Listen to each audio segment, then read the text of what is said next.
Good afternoon, everybody. I have, as you can imagine, done a lot of thinking over the last few days, and I am clear that I have to do what's right for my country, Scotland. This isn't easy, and it's not without pain, as I have a genuine friendship with Keir Starmer. But my first priority and my first loyalty is to my country, Scotland. And I am not willing to sacrifice Scotland's NHS, our schools, our communities, our towns, cities, villages and islands to a third decade of an SNP government. That's why the distraction needs to end and the leadership in Downing Street has to change.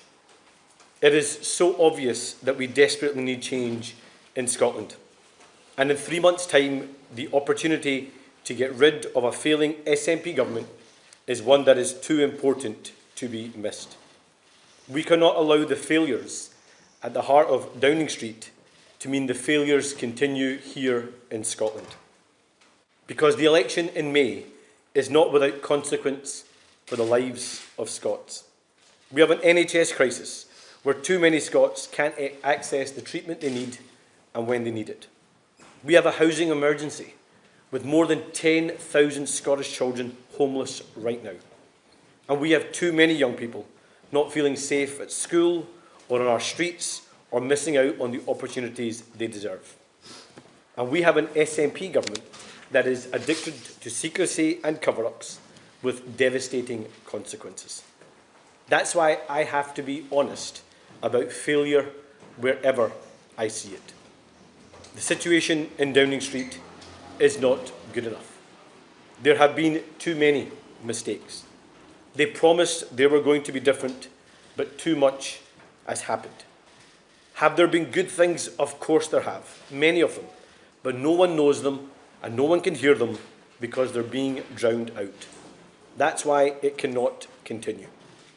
I am proud to have played my part in removing a Tory government that was doing so much damage to Scotland. And having a Labour government matters. I am proud of my Scottish Labour MPs who did the hard work, persuaded our fellow Scots, ran a historic and successful campaign, and who have spent every day since fighting for Scotland's interests. I'm proud of these Scottish Labour ministers serving at every level of government, delivering for Scotland. I want them to stay in government because I said right at the start that my first priority and my first loyalty is to my country, Scotland. That's why they must continue to defend and protect Scotland's interests. Keir Starmer is a decent man, and it is no secret that I have always got on well with him, and he has dedicated his life to public service. I have also dedicated myself to public service, and I need to decide what I'm willing to accept and what I'm willing to tolerate. The people of this great country, Scotland, are crying out for competent government, for transparency, for honesty, and for delivery. They want to see politics that is open and accountable. They want to see leaders who put the national interest before themselves. That is the standard I will always apply. In 3 months, we have an election that must be about one thing and one thing only: Scotland. That is my duty, that is my priority, that is my loyalty, and that is Scotland's choice. Thank you. I'll open up for some questions. I'll take Glenn Campbell from the BBC. Anas Sarwar, just spell out why you want change and why you think that will end what you call distraction. Wouldn't it just plunge your party and the country into further chaos as a new leader is sought? I think the reality is, Glenn, that there are so many achievements of a UK Labour government, so many good things that are happening across our country. But if you ask people, they can't see them and they can't hear them because the leadership in Downing Street has become a huge distraction. And I've had to think about my own priority, and my own priority, my first loyalty, is to Scotland. And Scotland needs to fundamentally take the opportunity for change here in Scotland in 3 months' time. But who do you want to replace Keir Starmer? And if that Look, let me be leadership contest, won't that cause months of chaos? Let me be really clear.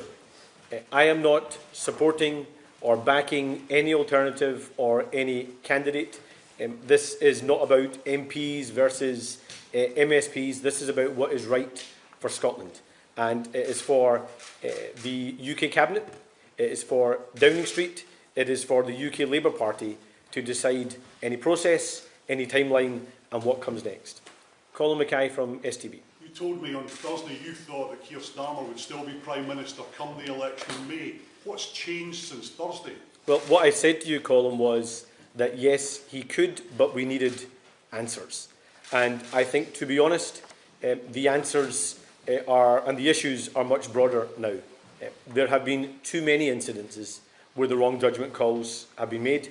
There have been too many mistakes, and that is distracting from the vital work of government, and it's also distracting from the big choice that people in Scotland have to make in 3 months' time, and that's why I think it needs to change in Downing Street. Have you told the Prime Minister about this statement before making it?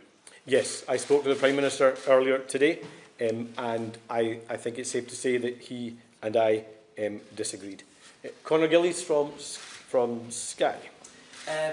Anas Sarwar, one of your own Scottish Labour MPs is reacting to what you're saying here, calling it idiotic, immature, incoherent and self-defeating. It's playing right into your opponent's hands, according to that senior figure. Have you done this to blame the Prime Minister if you failed to become First Minister in May? And second of all, if you don't mind, last year you called Peter Mandelson an old friend when it was public knowledge that he had links with Jeffrey Epstein.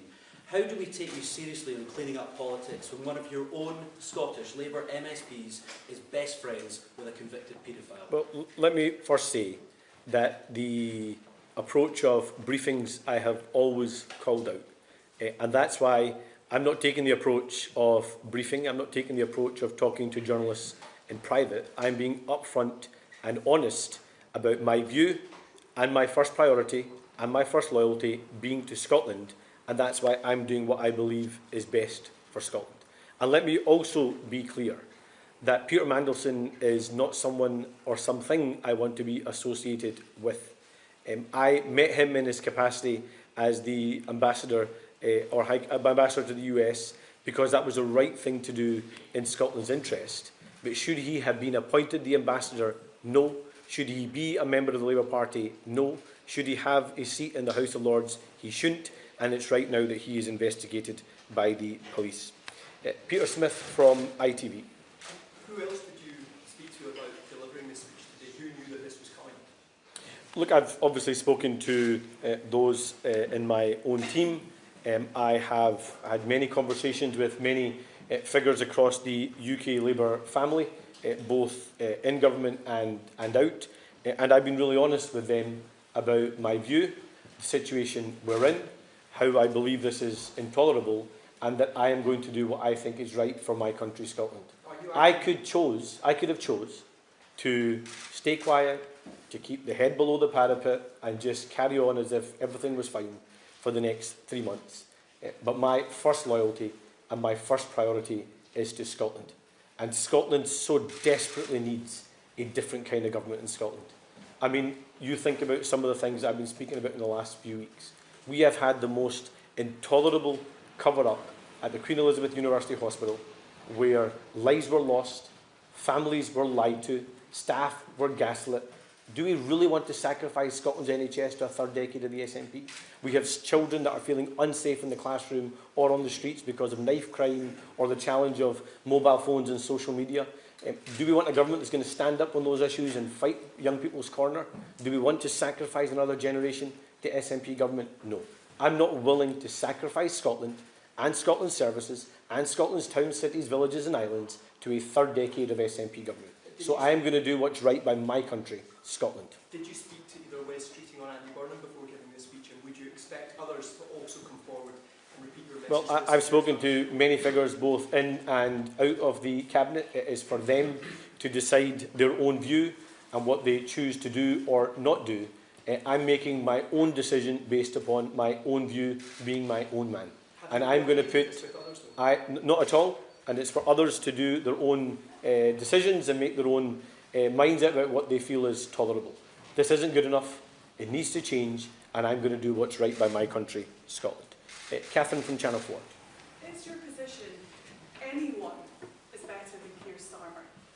And secondly, are you comfortable being the public face that pulls the trigger on a Prime Minister when some of your colleagues, including the Welsh First Minister, already appear to be rolling back on this? Well, first of all, as I said, I'm going to do what I think is right by my country, Scotland. This is not a coordination. I'm not speaking to others about what they do or don't do. That is for other people to decide. Ultimately, it's for those in number 10, those around the Cabinet table and those in the UK Labour Party to decide what happens next, the process, the timeline, or who comes next. That's not a matter for me. The only job that I'm concentrating on is making sure that we change the government here in Scotland, remove John Swinney and the SNP from office, so we can take a different approach here in Scotland. If this was wrong, would you resign if Keir Starmer doesn't step down? I am standing to be Scotland's First Minister. I'm being open about my view. I could choose to keep my view a secret. I could choose to brief in private. That's not the approach I take. I'm doing what I think is right. I'm doing what I believe is my first priority and first loyalty to my country, Scotland, and I'm being my own man, making my own decisions. It's for other people to decide their own view. I'll take Paul from the Daily Record. You've always had a good relationship with the Prime Minister, so how did he respond when you told him what you're going to do today? And is it possible for you to win the election if he stays in post? Well, let me first of all say, there is probably no one in Scottish politics that's had a better relationship with Keir Starmer or a closer friendship with Keir Starmer than I have.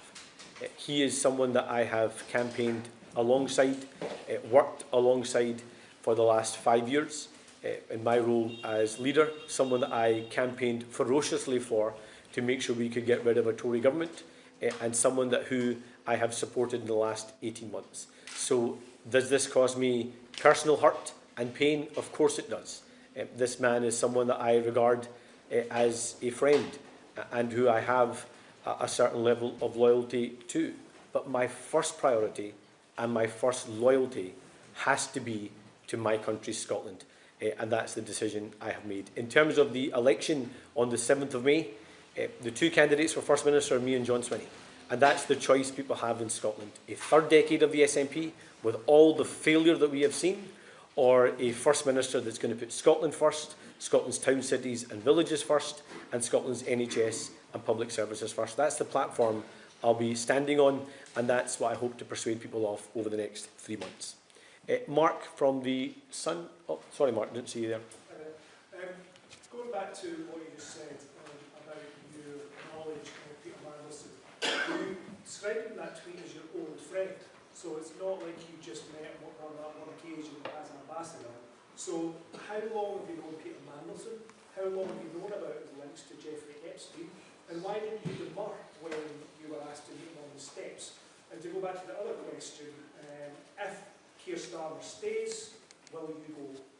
So I have known Peter since around 2021.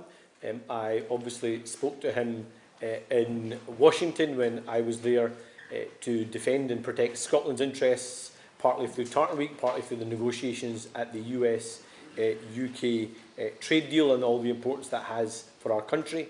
I didn't appoint him US ambassador, he was appointed as US ambassador, and it was right that I had those conversations with him to protect Scotland's interests. But is that someone that I want to be associated with? No. He has betrayed this country. He has betrayed the party he was once a member of, and he has betrayed the public in terms of his actions and his relationship with Jeffrey Epstein. And to the other point you make, it is now for others to decide any process, any timeline, and who the next Prime Minister may be. I'm going to spend all my time concentrating on removing John Swinney, changing the government here in Scotland, and making sure we deliver the new direction Scotland needs. Thank you all so much. People decide he should stay, will you go? Well, that's for them to decide. I'm only answerable to one group of people. That's the people of Scotland. That's who I serve. That's who I stand for. That's who I'm campaigning for. And that's the people I want to deliver for. I only have one relationship and one loyalty that matters most to me, and that's to Scotland. Thank you.